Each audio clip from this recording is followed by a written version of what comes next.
السلام عليكم. النهارده هنعمل بقى البسبوسه. بصوا اعملوها بطريقتي وان شاء الله مش هتندموا. في ناس كتير بتشتكي ان البسبوسه بتطلع ناشفه معاهم. بتطلع يعني مش مرمله معاهم وزي ما بيشوفوها بره.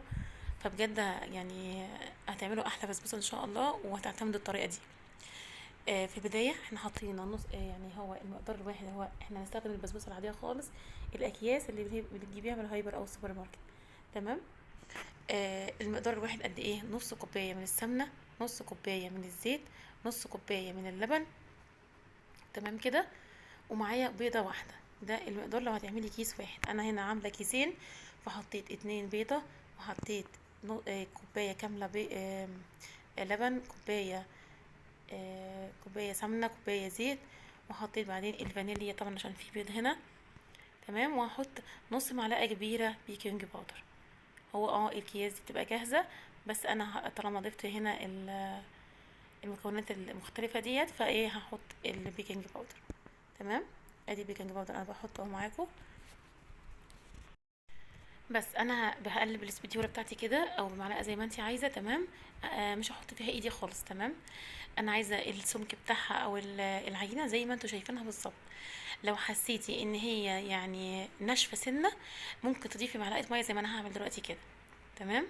هتضيفي معلقه ميه بسيط خالص كده، معلقه واحده، بحيث انت تشوفي كده السمك انا عايزاه زي ما انت هتشوفيه بالظبط. تمام.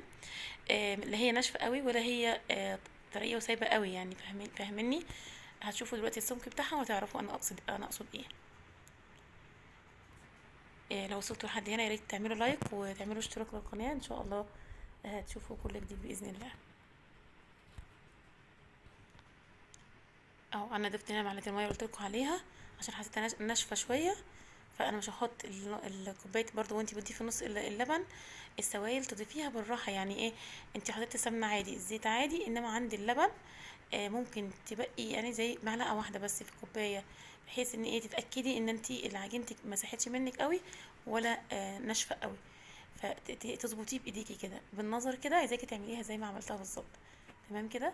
هدي هنا الصينيه بتاعتي كلها كده بالزيت. تمام. وبعدين ابتدي بقى افرد عجينه البسبوسه. تمام. افرديها كده، رد تبلي ايدك بالميه وتفرديها. تمام. تجيبي كده زي قماشه تطبقيها وتحطيها تحت الصينيه. تديها كام خبطه بحيث ان هي تتفرد خالص. ادي البسبوسه طلعت معايا زي العسل اهي. تاخد قد ايه في الفرن؟ يعني بالظبط هي خدت ربع ساعه، مش اكتر من كده. تمام. عملت شربات ايه؟ بحط شربات خفيف خالص، ميه وسكر. 7 دقايق وبتطفي عليه. كوبايه ونص ميه، كوبايه ونص سكر، بس كده. ربنا يحسن ما بين ايديكم. مع السلامه.